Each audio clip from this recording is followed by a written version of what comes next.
Merci de votre attention, madame, monsieur. L'actualité ce mardi, bientôt un cadre légal et institutionnel pour les partenariats publics-privés au Togo. C'est la volonté affichée par le gouvernement togolais. La Banque mondiale vient en appui. But visé, promouvoir la croissance économique par l'emploi. Le bac 1 anticipé pour les séries E et F dans l'enseignement technique et la formation professionnelle. L'évaluation pratique pour le BTS est en cours depuis hier. Ce mardi, le ministre Georges Aedam a suivi des séances en atelier et en classe. C'est le deuxième jour aujourd'hui de cet examen. Enfin, deuxième réunion de l'année pour le Conseil national du crédit du Togo. Réunion ce matin au siège de la BCEAO à Lomé. À l'ordre du jour, la situation économique et financière du Togo et celle des microfinances. Les précisions tout à l'heure dans cette édition. Voilà, madame, monsieur, le sommaire, bienvenue. Voici le journal. Bonsoir à tous. Un coup d'œil rapide au courrier des pairs du chef de l'État. Il y a ce message de félicitations adressé à son Excellence, Monsieur Faoud Mazoum, président de la République d'Irak. L'Irak qui célèbre sa fête nationale. Je voudrais, écrit le président Fornia Singbe, en ce jour spécial, formuler mes vœux de santé, de bonheur pour vous-même et pour votre famille, ainsi que ceux de paix, de stabilité, de prospérité pour la nation irakienne, en exprimant mon vif souhait de voir les relations d'amitié, de coopération entre nos deux pays se renforcer et se diversifier davantage. Je vous prie d'agréer, Monsieur le Président, les assurances de ma très haute considération écrite en substance. Le Président Fornia Singbe à son homologue irakien. Cela dit, cette date dans l'agenda du Premier ministre du 26 au 30 octobre prochain, il se tiendra à New Delhi, le 3e forum Inde-Afrique. C'est l'homme comme Klassou y est invité. Une invitation à lui transmise ce matin à Lomé, à la primature, par le ministre d'État indien de l'Agriculture, reçu donc en audience par le chef du gouvernement, l'émissaire indien au micro de Chassim Nabaga. Africa जो समिट हो रहा है भारत में उसको टोगो के नेतागिरी को इन्वाइट करने के लिए आया था और प्रधानमंत्री को हमने Je suis le ministre d'État indien de l'Agriculture et envoyé spécial du Premier ministre indien. Je suis venu transmettre l'invitation du Premier ministre indien à son homologue togolais à prendre part au 3e forum Inde-Afrique qui se tiendra à New Delhi du 26 au 30 octobre prochain. Dans le cadre de cette visite de courtoisie, j'ai transmis au Premier ministre togolais les félicitations de son homologue indien pour la confiance que le chef de l'État a placée en lui en le portant à la tête du gouvernement togolais. Comme vous le savez, la coopération entre l'Inde et le Togo est historique et nos deux pays entretiennent d'excellentes relations dans divers domaines. Particulièrement dans le domaine agricole, nos deux pays entretiennent de profondes relations. Le Togo a d'énormes atouts et potentialités agricoles et je me félicite de l'approfondissement de cette coopération agricole qui va contribuer au développement de ce secteur dans votre pays. Nous avons trouvé un Premier ministre très ouvert et très attaché à cette coopération dont je me réjouis énormément.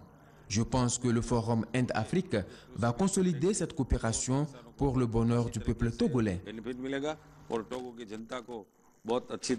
Morambai Kondaria, le ministre d'État indien, ce matin donc à la primature. Yuki Liu était, lui, à l'Assemblée nationale.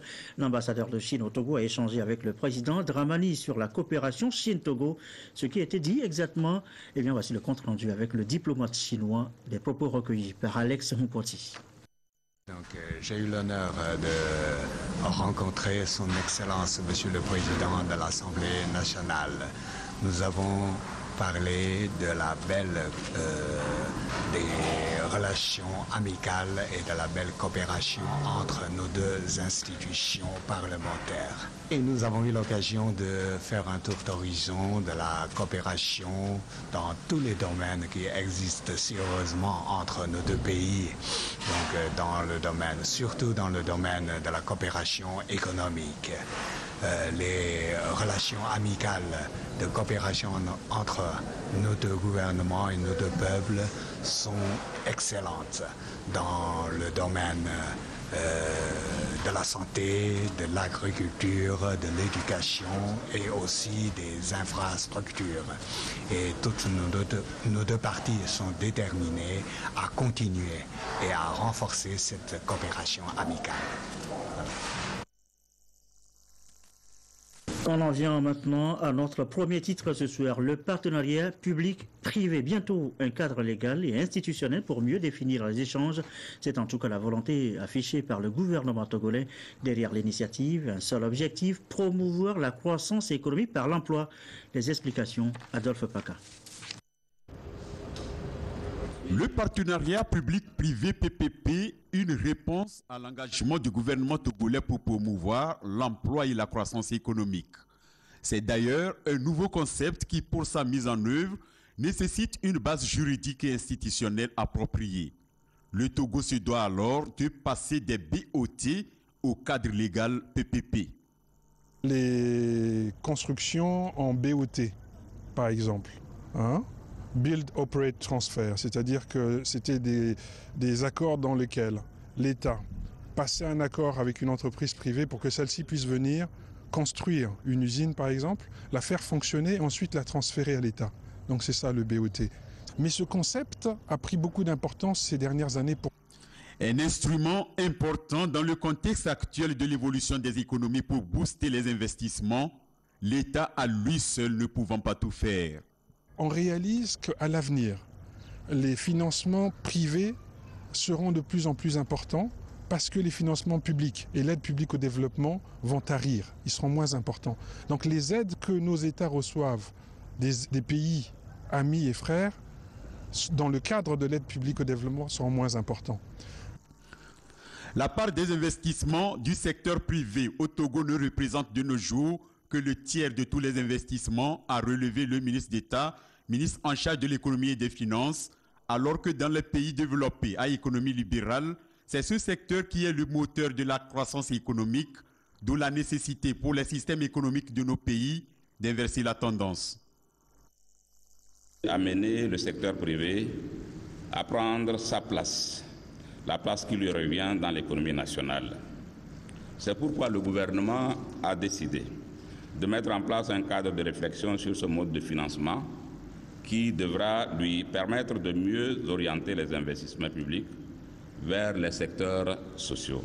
Je voudrais exprimer les félicitations du gouvernement à la Banque mondiale qui a bien voulu financer le programme de mise en place du partenariat public-privé au Togo et qui a permis l'organisation du présent atelier. Le Togo, en lançant ainsi la mise en œuvre de son cadre légal et institutionnel PPP, sera le troisième pays dans la sous-région après le Mali et le Sénégal. D'autres pays s'apprêtent à lui emboîter le pas. Il s'agit du Bénin, de la Côte d'Ivoire et de la Guinée-Bissau, tous avec l'appui de la Banque mondiale.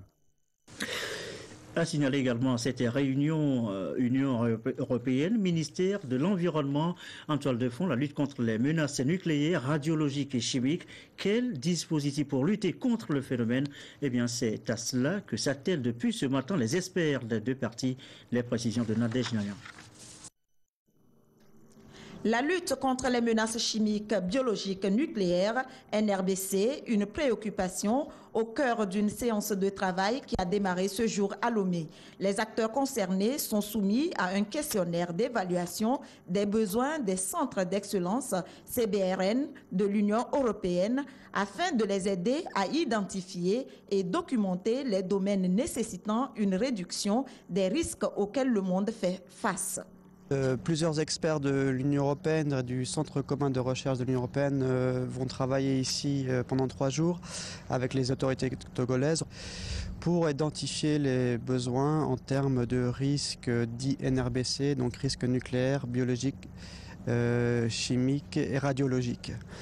Ces risques sont associés aux nouvelles technologies, au développement, qui apportent beaucoup de choses positives aux populations, mais qui également entraînent un risque si elles sont mal manipulées ou si des personnes avec de mauvaises intentions profitent pour menacer les populations.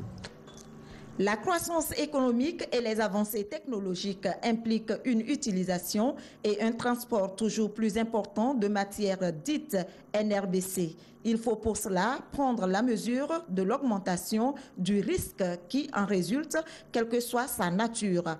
En matière de risque NRBC de nature criminelle, le terrorisme est plus que jamais une menace. Les dangers liés aux incidents NRBC de cause naturelle, la terrible épidémie du virus Ebola est la preuve dramatique que la matérialisation naturelle de ce risque est une menace constante pour les pays. Il est donc essentiel de développer des politiques au niveau national et international pour prévenir et atténuer les risques CBRN, car aucun pays ne peut progresser et faire preuve de prudence en s'isolant d'autres pays. Et c'est pourquoi chaque nation doit regarder à la fois à l'intérieur et à l'extérieur de ses propres frontières pour garantir la sécurité de ses citoyens. L'initiative CBRN, mise en œuvre et financée par l'Union européenne par l'intermédiaire de l'instrument contribuant à la stabilité et à la paix en coopération avec l'Institut interrégional de recherche des Nations unies sur la criminalité et la justice, compte 45 pays, dont le Togo. L'actualité, c'est aussi ces images d'ateliers. Nous l'annoncions à titre à première vue. On se croirait dans une entreprise en plein tournage. Ça y ressemble fort. Mais ici, vous allez le voir, c'est une évaluation pratique pour l'examen du brevet de technicien supérieur. Deuxième jour de cet examen du bac 1 anticipé pour les séries E et F. Le ministre Aïdam de l'enseignement technique et de la formation professionnelle était là ce matin. Dans certains centres pour voir les tours de vis, les épreuves traitées. Reportage signé Anita Tigakou. Pas dans une entreprise, mais dans une salle ou plutôt un atelier d'examen. Et ce sont des candidats au baccalauréat première partie de l'enseignement technique qui planchent ici sur une épreuve de construction mécanique pour 4 heures.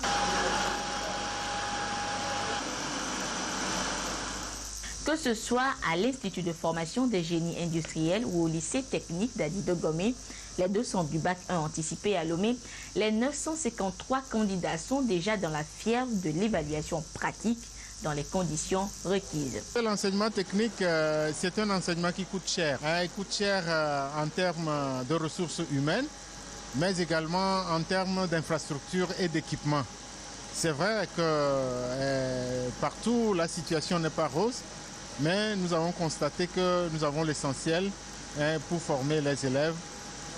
Notre souci, c'est d'améliorer cet existant-là et de faire en sorte que nos établissements, surtout les lycées techniques, deviennent des établissements d'excellence. À l'heure où les révisions se poursuivent pour les élèves de l'enseignement général et une partie du technique, les 1473 candidats des séries mécanique, électronique et génie civil ont 2 semaines pour restituer leurs acquis dans les ateliers des 7 centres du pays. Puis suivra la phase théorique le 20 juillet pour l'obtention de la clé des portes de la terminale. Autre examen, le concours national pour les agents de la communication. Ils sont pigistes, contractuels, des visages et des voix connus, presque familiers pour certains. Ils ont composé ce matin eux aussi pour être intégrés à la fonction publique. Une aubaine, disent beaucoup. Sylvain Aboudou.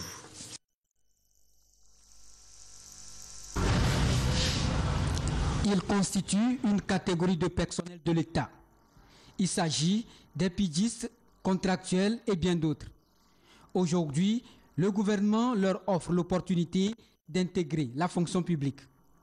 Et justement, ce concours est ouvert uniquement à leur intention et ils sont issus du ministère de la Communication. Ce concours sectoriel est une aubaine pour leur permettre de bénéficier d'une meilleure couverture sociale et bien d'autres avantages. C'est une joie ce matin pour nous d'avoir cette opportunité qui nous est accordée pour être intégrés dans la fonction publique. Voilà. Je trouve que c'est une aubaine pour nous, les agents du ministère de la Communication qui sont jusqu'ici sans situation. J'espère qu'avec ce concours, nous puissions sortir victorieux et aussi bénéficier des avantages que les autres en bénéficient. Conscient que les ressources humaines de qualité constituent un levier de développement, le gouvernement met tout en œuvre pour faire de l'emploi une des priorités. Avec les dispositions en matière de bonne gouvernance et de transparence dans la gestion de l'État, il a été décidé, et ça vous le savez, que l'accès à la fonction publique ne peut se faire désormais que par concours. Donc un concours qui sélectionne les meilleurs et parce que nous sommes aujourd'hui astreints à une obligation de résultat, quels que soient les ministères. Donc nous avions à côté, dans notre ministère en ce qui me concerne, nous avions plusieurs catégories de personnel, des fonctionnaires et des contractuels, qui ont acquis au fil des ans de solides expériences professionnelles. Donc leur situation a été portée à la connaissance du président de la République, qui a instruit le gouvernement de trouver une solution pour une stabilité de l'emploi et pour la protection sociale. Ce concours se déroule dans 2 centres d'écrit, Lomé et Kara. Le déplacement du ministre de la Communication et son collègue de la fonction publique est un signe d'encouragement pour les candidats. Ils sont 465 retenus pour ce concours qui comporte 2 épreuves, la culture générale et la spécialité. L'agriculture maintenant avec ce projet promotion de l'utilisation des semences certifiées de maïs et de riz. Direction Tchamba, la préfecture a été choisie pour le lancement de ce projet. À Tchamba, la marque Bojona.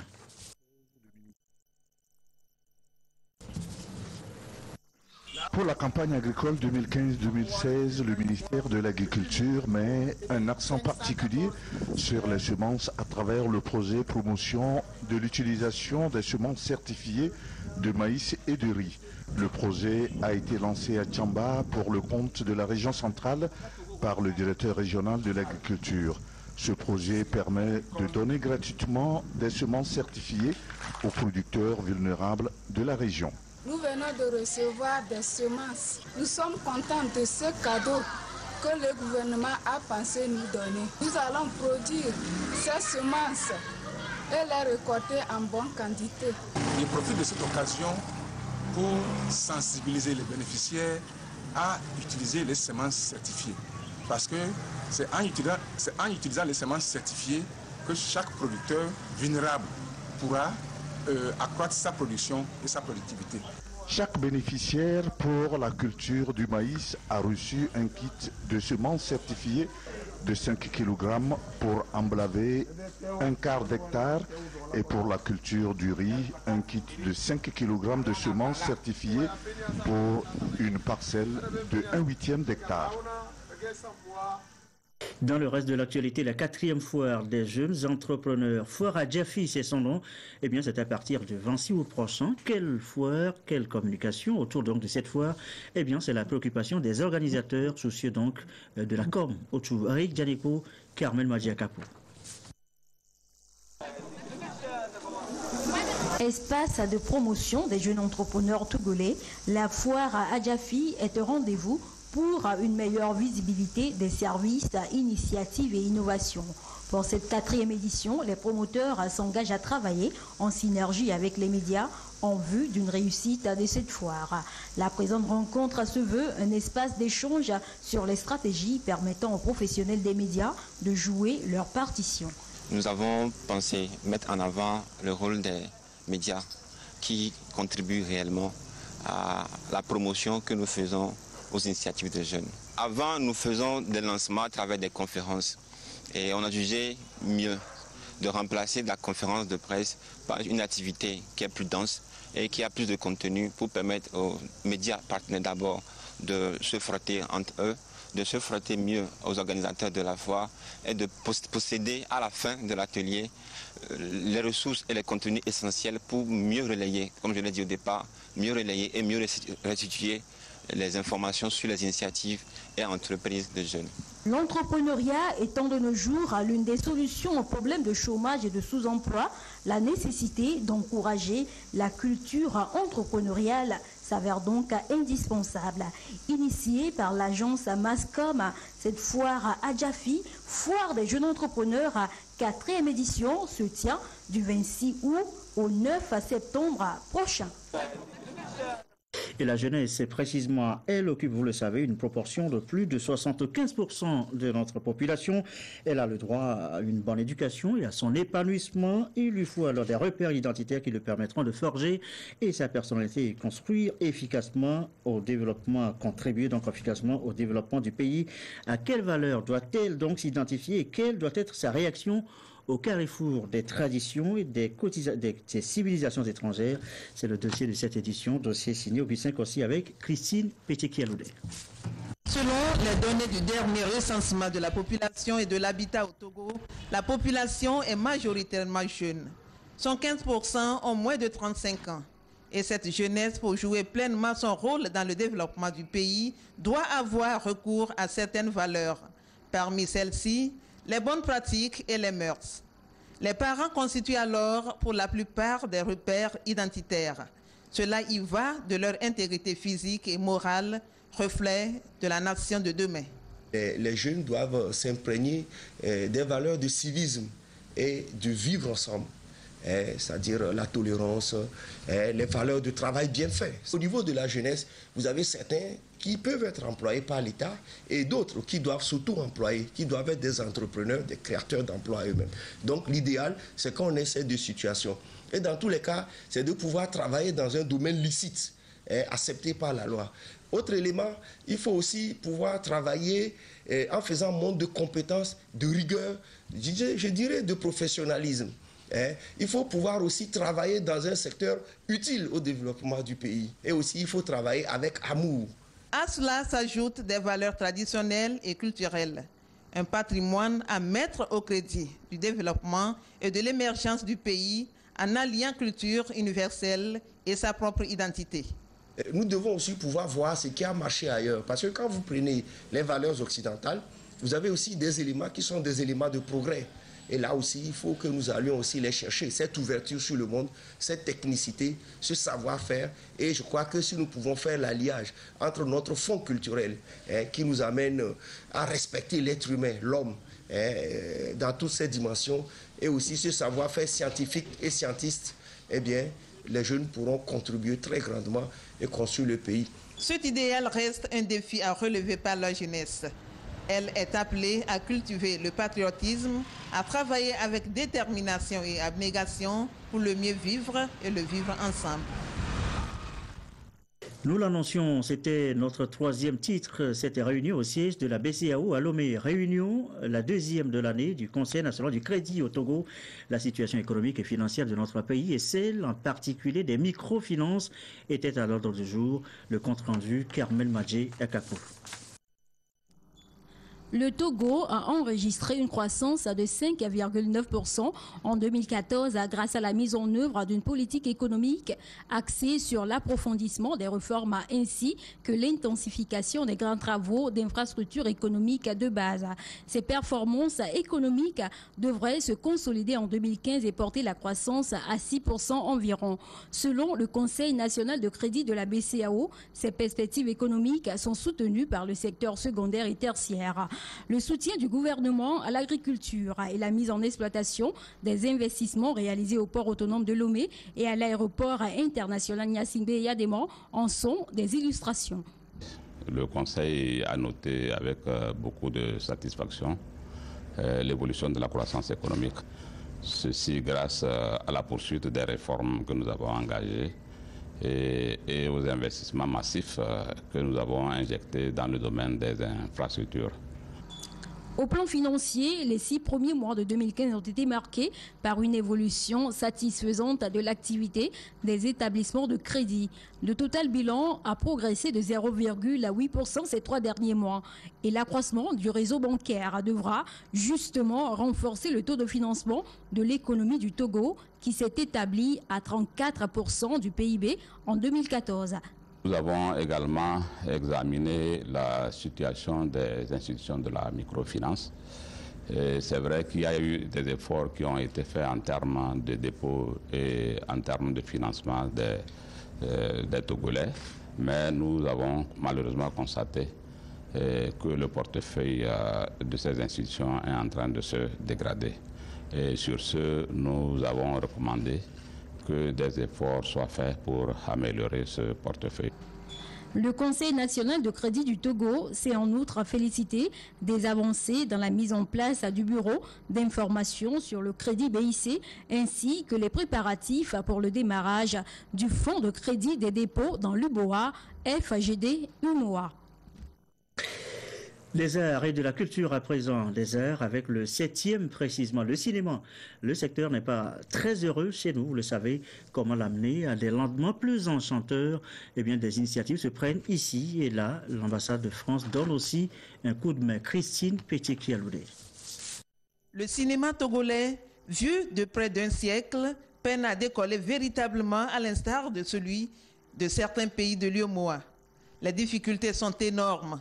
Ce art nécessite d'importants moyens financiers, une logistique adéquate et surtout une formation spécialisée. C'est fait que depuis un longtemps, le cinéma togolais manque des acteurs bien formés. Et lorsque je dis bien formés, vous savez bien avec moi que le cinéma a plusieurs domaines. On ne peut pas parler de production sans parler de producteurs. Et c'est fait que les producteurs au Togo sont presque inexistants. Il existe des noms. Il faut former les gens à la production. Il faut former les producteurs. Il faut former les réalisateurs, les monteurs, tous ceux qui interviennent dans la chaîne de la réalisation du cinéma. C'est ça qui fait défaut. Le 7e art, s'il est bien organisé, est pourvoyeur de richesses et d'emplois. C'est un film qui a été produit, un long métrage qui va à un festival et gagne des millions. Le cinéma engage beaucoup de personnes. Il y a beaucoup d'emplois que le cinéma engage. Donc avec les emplois que le cinéma engage, ça contribue énormément au développement du pays. Le ministère en charge de la communication et de la culture a pris la mesure des efforts à fournir dans ce domaine. Il veut désormais disposer d'un personnel qualifié capable de contribuer à la relance du cinéma togolais. Nous avons un programme qui s'étale jusqu'à la fin de la semaine, d'écriture, de réalisation, d'une part, donc tout le dialogue écrit aussi, la scénarisation, le découpage technique, pour aller vers la réalisation. Pour filmer, il y a quand même un certain nombre de règles à respecter. Il n'y a pas un petit peu comme en grammaire, où il y a des règles grammaticales. Mais il existe aussi une grammaire de l'image et qui s'apprend très facilement, très facilement. L'ambassade de France au Togo, le Conseil national des chargeurs du Togo, la société Seco Group ont apporté leur soutien à cette session de formation appelée à renforcer le savoir-faire des acteurs du 7e art. Ce communiqué du directeur général de l'Agence nationale de l'aviation civile, pilote de ligne, suite à l'accident de l'avion Cena 172, immatriculé SV TPU. Le vendredi 3 juillet 2015, l'avion Cena 172, immatriculé S5V TPU, atterrit sur la plage de Baguida. Cet aéronef, propriété d'un privé togolais, était en plein vol d'entraînement quand le commandant de bord a senti une perte de puissance du moteur. Le pilote, ayant estimé qu'il ne pouvait plus atteindre la piste d'atterrissage de l'aéroport international Gnassingbé et Adéma, a jugé bon de longer la côte pour atterrir sur la plage de Baguida. Heureusement, des quatre occupants de l'appareil, 3 sont sortis sains et saufs et le 4e, le commandant de bord, a eu une très légère blessure au front. Seul l'appareil a eu des dommages structurels mineurs.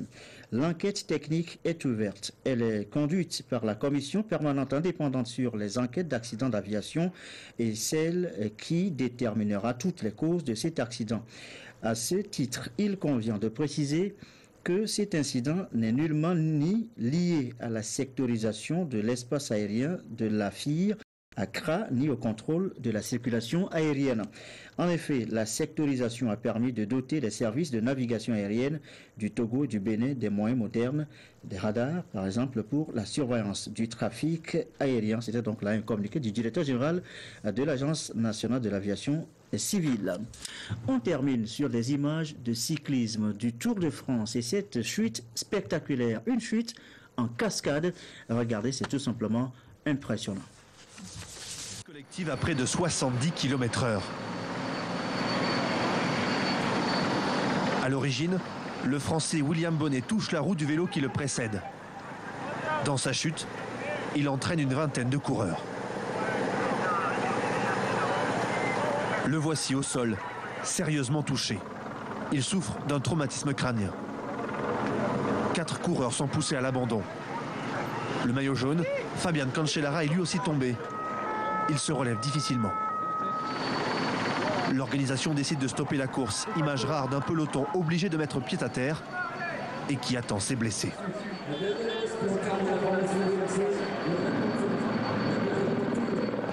Finalement, la course reprend et l'explication entre les favoris a bien lieu dans le mur de Huy, une petite montagne en plein cœur du plat pays. 1,3 km d'ascension, c'est l'une des montées les plus dures d'Europe. Certains sont debout sur le vélo, d'autres ont le nez dans le guidon. Les visages sont marqués par l'effort. L'Espagnol Joaquim Rodriguez s'impose devant Christopher Froome, nouveau maillot jaune du Tour. Et il s'agit là de la 4e étape de ce Tour de France. Fin donc de cette édition, on va se quitter sur les images du concours national des agents de la communication, des pigistes, des contractuels, en voie d'intégration à la fonction publique, des visages et des voix connues presque familiers qui ont composé ce matin. On n'aura pas vu les images. Votre soirée sur la télévision togolaise, la météo d'abord et tout de suite après ce journal. Cléo Sabine Poko, 20h50, journal de l'économie. Mathias Touglo, 21h15. Le magazine Santé d'abord, Carole Peto à Fangbedi, 22h30, nos dernières infos. Merci à vous qui nous suivez ce soir à Tchamba, à Angers en France sur la télévision togolaise et comme d'habitude, toujours fidèlement. Bonne soirée.